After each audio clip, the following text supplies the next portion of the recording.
today we're working on this vehicle right here. All the information will be in the description. So we are going to be replacing the starter with this one. First thing, go ahead and remove the negative terminal from the battery, which I believe is a 13 millimeters. It could be different on yours. The second thing, go ahead and jack up the car, put it in jack stand, safety first, and we're going to start working on the starter. Once we come at the bottom, the starter is going to be located right on top of this exhaust. So there is one thing that you guys can do to make the job way easier, which is removing these two bolts right here to drop the exhaust down a little bit. The only downside with these is that these bolts get really rusty, as you guys can see right there, and they can break, so just be aware of that. But I'm gonna go ahead and remove this cover, which is two 10 millimeter bolts, this one right here and then this one up top, and it also has a nut on the back,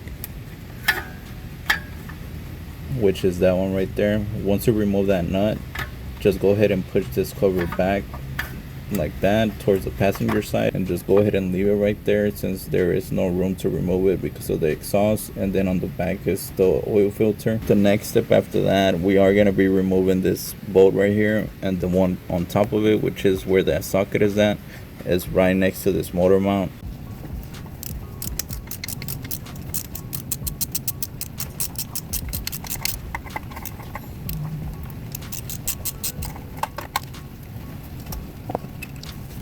For this bottom bolt, you can use a small socket just like this one.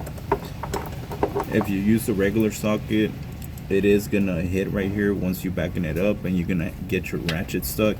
So go ahead and do that. If not, use a wrench as well. And these two bolts are 14 millimeters, so just go ahead and continue to remove them.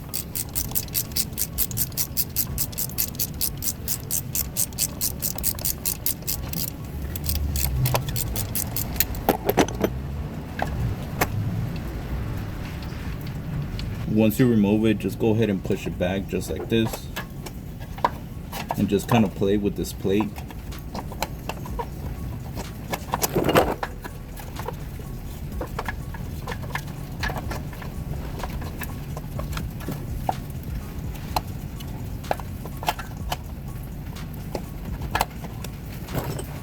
So it might give you a little bit of trouble since it has this stud, but it will have enough space to be able to push it back just like I did.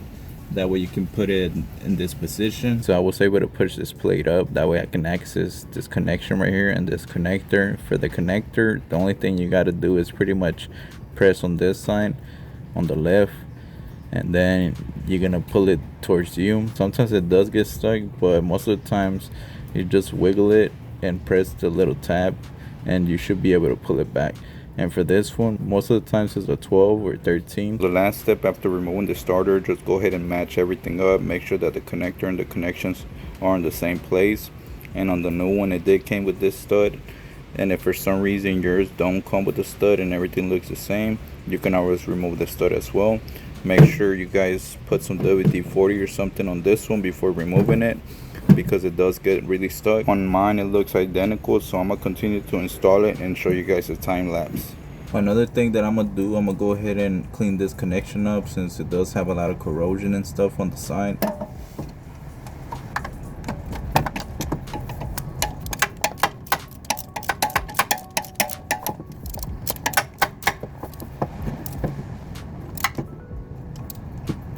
Make sure that this plate right here, you bring it down with the starter, that way whenever you put in everything back together, it fits how it should.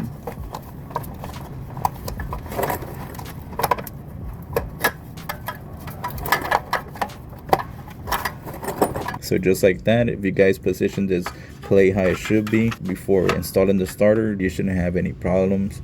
And make sure you guys put these two bolts back on and go ahead and torque them as well. That's gonna be it for this video. If this video was helpful, make sure you guys give it a like, subscribe if you haven't, turn on notifications, and see you guys in the next video. Peace.